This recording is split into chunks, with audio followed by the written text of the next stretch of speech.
السلام علیکم ورحمۃ اللہ وبرکاتہ۔ کیسے ہو میرے دوستوں؟ امید ہے آپ سب اچھے ہوں گے۔ پیڑوں پہ کیوں چڑھے ہوئے ہو؟ میری بات پر یقین کرو، میں تمہیں ڈرانا نہیں چاہتا تھا۔ سامنے سے آواز آئی، میں بھی تمہیں ڈرانا نہیں چاہتا تھا۔ پیڑ پر سے آواز آئی کہ تم اپنے ساتھیوں کو کہہ دو تلوار پھینکتے ہوئے۔ قاسم نے کہا کہ ٹھیک ہے، تلوار پھینکنے کے لیے آپ کہتے ہو، لیکن ہم تلوار نہیں پھینکیں گے۔ تلوار پھینکنے سے بہتر ہے کہ ہم مقابلہ کریں، کیونکہ میری جو ضرورت ہے، میرا جو دل ہے، وہ یہ گواہی نہیں دیتا کہ میں بغیر لڑے ہوئے ہار مان لوں اور تلواریں پھینک دوں۔ لیکن درخت سے آواز آئی، خدا کا شکر ہے تم لڑنے کے لیے تیار ہو گئے، اور میں پیڑ پر بیٹھے بیٹھے بہت پریشان ہو گیا تھا، مجھے درد ہو رہا تھا، اور تم نے جب چیلنج کر ہی دیا ہے تو تمہاری غلط فہمی جو ہے وہ دور ہو جائے کہ کون زیادہ طاقتور ہے اور کون کس کو ہرا سکتا ہے، کون جیتے گا۔ آ جاؤ ہم دیکھ لیتے ہیں۔ اب اس میں سے ہم میں سے بھی ایک نیچے اترے گا، اس طرح ایک کے بعد دیگرے آپ سے ہر ایک کو زور آزمانے کا موقع مل جائے گا۔ لیکن اگر اس میں اپنا فائدہ نہیں دیکھتے آپ، تو میں اپنے ساتھیوں کی طرف سے وعدہ کرتا ہوں کہ ہتھیار ڈال دینے کے بعد تمہیں جانے کی اجازت ہوگی۔ قاسم نے پھر اپنے ساتھیوں کی طرف دیکھا اور کچھ سوچ کر ایک طرف اشارہ کیا۔ وہ آگے بڑھا اور درخت کے نیچے تلوار پھینک کر واپس چلا گیا۔ اس کے بعد دوسرا، پھر تیسرا، اور جب تمام ایک کے بعد دیگر تلواریں پھینک کر واپس چلتے ہوئے خیمے کے قریب جا کھڑے ہوئے، تو ایک شخص نیچے اترا۔ یہ عبدالعزیز تھا۔ وہ تلوار نیام سے نکال کر آگے بڑھا اور قاسم اور اس کے ساتھیوں کے قریب جا کھڑا ہوا، اور ایک لمحہ سوچنے کے بعد بولا، میں عام طور پر آواز پہچاننے میں غلطی نہیں کرتا۔ میرے خیال میں مجھے وزیر اعظم کے صاحبزادے سے ملاقات کا شرف حاصل ہوا ہے۔ قاسم نے اپنے چہرے سے نقاب اتار کر پھینک دیا۔ عبدالعزیز نے آواز دی، طاہر، عبد الملک ابو تراؤ، یہ قاسم ہے۔ ہم نے سمجھا تھا کہ ہم پر کسی دشمن نے چڑھائی کر دی ہے۔ عبدالعزیز کے ساتھی ایک کے بعد دیگرے نیچے اترے، اس کے قریب آ کھڑے ہوئے۔ قاسم نے کہا، تم بہت ہوشیار ہو۔ ہم تو صرف دل لگی کے لیے آئے تھے۔ عبدالعزیز نے کہا، بہت نوازش کی آپ نے، ہم آپ کی باتیں سن چکے ہیں۔ قاسم نے کہا، آپ نے وعدہ کیا تھا کہ ہماری تلواریں رکھوا کر آپ ہمارا راستہ نہیں روکیں گے۔ عبدالعزیز نے جواب دیا، میں اپنے وعدے پر قائم ہوں، لیکن میں نے آپ کے ساتھیوں کو نہیں دیکھا۔ آپ انہیں نقاب اتارنے کا مشورہ دیجیے۔ قاسم کے اشارے سے انہوں نے کچھ دیر ادھر ادھر دیکھا، پھر اس کے بعد نقاب اتار دیا۔ عبد الملک نے ذرا آگے بڑھ کر ان میں سے 4 فوجی افسروں کو پہچانتے ہوئے کہا، عزیز، قاسم کا اثر فوج تک بھی پہنچ چکا ہے، انہیں پہچانتے ہو؟ میرے خیال میں ان 4 کو اپنے پاس مہمان رکھنا ضروری ہے۔ عبدالعزیز نے جواب دیا، میں ان سب کی جان بخشی کا وعدہ کر چکا ہوں۔ قاسم، تم جا سکتے ہو، لیکن ایک بات اچھی طرح سمجھ لو، اگر تم اپنے ارادے سے باز نہ آئے تو تمہارے لیے بہت برا ہوگا۔ اگر طاہر کے جسم پر ایک خراش بھی آئی تو میں وزیر اعظم کے محل کے نیچے 50,000 سپاہی لے کر پہنچ جاؤں گا، اور ہمارے پاس تمہاری تلواریں اس بات کا ثبوت ہوگی کہ ہمارا دشمن کون تھا۔ اگر وزیر اعظم کے لیے ہمارے دل میں عزت نہ ہوتی تو آج تمہارا طرز عمل اس سے مختلف ہوتا۔ اگر دجلہ کا پانی ہماری لاشوں کو چھپا سکتا ہے تو تمہاری لاشیں بھی اسی کے سپرد کی جا سکتی تھی۔ بہرحال اب تم جاؤ، اور آئندہ جب کبھی تمہارے دل میں انتقام کی آگ دوبارہ سلگنے لگے تو یہ یاد رکھو کہ کل تم بغداد میں مجھے 15-20 اور ایسے نوجوان مل جائیں گے جو ہمارے بعد بڑی سے بڑی طاقت سے ہمارا انتقام لینے کا حلف اٹھائے گے۔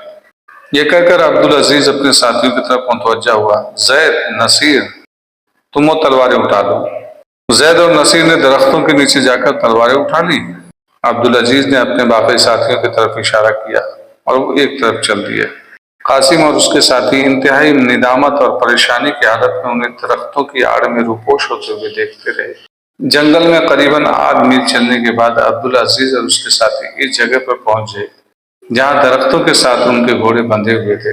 تھوڑی دیر بحث کے بعد سب اس فیصلے پر متفق ہو گئے کہ انہیں فوراً بغداد پہنچنا چاہیے، اور وہ گھوڑوں پر سوار ہو گئے۔ قاسم کو کافی دن چڑھے ایک لونڈی نے جھنجھوڑ جھنجھوڑ کر گہری نیند سے جگایا۔ قاسم نے انگڑائی لے کر آنکھیں کھولی اور لونڈی کو ڈانٹنے کے بعد پھر بند کر لی۔ لونڈی نے کہا، اٹھیے۔ لونڈی کہتے ہیں نوکرانی کو۔ اب دوپہر ہونے والی ہے، آقا آپ کو بلاتے ہیں، انہوں نے آپ کو فوراً حاضر ہونے کا حکم دیا ہے۔ قاسم بڑبڑاتا ہوا اٹھا اور آنکھیں ملتا ہوا وزیر اعظم کے کمرے میں داخل ہوا۔ وزیر اعظم ایک دریچے کے سامنے کھڑے باہر کی طرف جھانک رہے تھے۔ اس نے مڑ کر قاسم کی طرف دیکھے بغیر کہا، قاسم، رات تم کہاں تھے؟ ایک لمحے کے لیے قاسم اس غیر متوقع سوال کا جواب نہ دے سکا۔ اس نے اپنے پریشانی پر قابو پاتے ہوئے کہا، رات کو ایک دوست کے یہاں دعوت تھی، مجھے وہاں باتوں میں دیر ہو گئی۔ وزیر اعظم نے اس کی طرف مڑ کر دیکھا۔ قاسم نے اس کی نگاہوں کی تاب نہ لا کر آنکھیں جھکا لی۔ وزیر اعظم نے قاسم کے ہاتھ میں ایک خط دیتے ہوئے کہا، بیٹا، تم ابھی تک جھوٹ بولنے کے فن میں اتنے ہوشیار نہیں ہوئے کہ مجھے دھوکہ دے سکو، یہ پڑھ لو۔ قاسم نے خط پڑھنے کے بعد اپنے باپ کی طرف دیکھا۔ اس کی نگاہیں یہ پوچھ رہی تھی کہ اب آپ کا کیا حکم ہے؟ وزیر اعظم نے کمرے کے ایک کونے میں چھوٹی سی میز پر پڑی ہوئی تلوار کی طرف اشارہ کرتے ہوئے کہا، طاہر نے اس خط کے ساتھ تمہاری تلوار میرے پاس بھیج دی ہے۔ یہ اس کی شرافت ہے، ورنہ اس کے لیے ولی عہد یا خلیفہ تک پہنچنا مشکل نہیں۔ قاسم، تم نے بہت برا کیا، تمہیں اس قدر ہوشیار آدمی پر اس قدر اوچھا وار نہیں کرنا چاہیے تھا۔ قاسم نے جواب دیا، ابا جان، یہ صرف ایک مذاق تھا، طاہر اس قدر ہوشیار نہیں تھا، مجھے صرف عبدالعزیز کی وجہ سے یہ بے عزتی اٹھانی پڑی۔ وزیر اعظم نے سوال کیا، وہ کون ہے؟ وہ فوج کا معمولی عہدیدار ہے، لیکن باقی 17 تلواریں سپہ سالار کو پیش کرنے کے بعد وہ کافی اہمیت حاصل کر لے گا۔ فوج نے پہلے بھی تمہارے متعلق کسی کی رائے اچھی نہیں، اور اب تم نے اپنی راہ میں نئے کانٹے بو دیے۔ قاسم، تم نے بہت برا کیا ہے۔ میں طاہر کو تمہارے لیے ایک جینا بنانا چاہتا تھا، سیڑھی بنانا چاہتا تھا۔ اس کو اپنا نائب بنا کر تم چنگیز خان کے دربار میں سفیر بن کر جا سکتے تھے، لیکن اب کیا؟ قاسم نے قدرے فکر مند ہو کر سوال کیا۔ اب میں اس کے سوا کچھ نہیں کر سکتا کہ اس کو کہیں باہر بھیج کر تمہارے لیے بغداد میں راستہ صاف کروں۔ تمہیں شاید معلوم نہیں کہ ولی عہد نے سپہ سالار سے سفارش کی ہے کہ اسے فوج میں کوئی ذمہ دار عہدہ دیا جائے۔ قاضی فخر الدین نے خلیفہ کے نام خط لکھ کر اس نوجوان کی تاریخ میں زمین و آسمان کے خلابے ملا دیے ہیں۔ ان سب باتوں کا نتیجہ یہ ہوگا کہ بغداد میں ترقی کے ہر میدان کی راہ میں اور اس کے دوست کسی نہ کسی صورت میں نظر آئیں گے اور تمہارا راستہ روک کر کھڑے ہو جائیں گے۔ قاسم نے کہا، تو پھر آپ اسے کسی مہم پر کیوں نہیں بھیج دیتے؟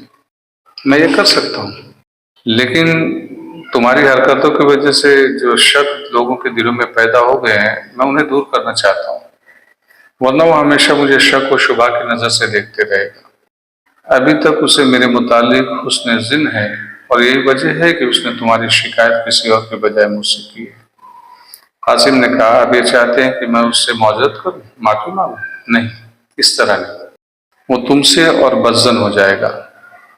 بہتر یہ ہے کہ میں اسے اپنے پاس بلاؤں اور اس کے سامنے تم سے باز پرش کروں، تم کو ڈانٹوں ڈپٹوں، ہو سکتا ہے تمہارے اوپر ہاتھ بھی اٹھا دوں، تو اس کو اطمینان ہو جائے گا اور وہ پھر اپنے دل میں کوئی پریشانی اور اشتہار نہیں رکھے گا۔ بہت سے جو نوجوان تمہارے ساتھ گئے تھے، ان کے متعلق میں سپہ سالار کو لکھ رہا ہوں کہ انہیں فوراً معزول کر دیا جائے، لیکن ابا جان، وہ میرے دوست ہیں، وہ میری مدد کرنا چاہتے تھے، اس میں ان کا کیا قصور؟ سردست میرے سامنے یہ مسئلہ نہیں کہ ان کا قصور تھا یا نہیں۔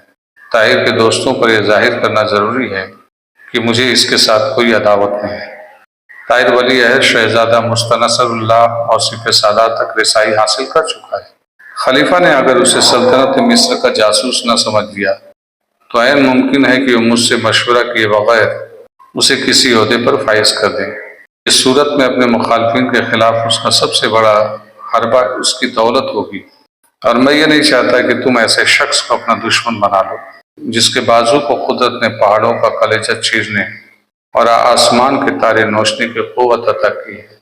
وہ ایک قابل قدر اور مخلص نوجوان ہے۔ ایسے شخص کی دوستی فائدہ مند اور دشمنی خطرناک ہوتی ہے۔ مجھے اس کی ضرورت ہے اور میں اس کے خلاف تمہاری کوئی سفارش برداشت نہیں کروں گا۔ ممکن ہے میرے بعد یہی نوجوان کسی دن بغداد کا وزیر اعظم بن جائے اور تمہیں اپنی حماقتوں پر پچھتانا پڑے، اور یہ بھی ممکن ہے کہ وہ کسی اور امیر کا طرفدار بن کر میرے عہد وزارت کے اختتام کا باعث۔ سمجھ گئے تم؟ تو اس سے معافی مانگ کر کے اس سے دوستی کر لو. کہیں ایسا نہ ہو کہ بہت زیادہ ہمیں پچھتانا پڑے. اور میں جو کہتا ہوں وہ آرام سے سنو اور سمجھو، اور اپنے جذبات کو قابو میں رکھ کر کے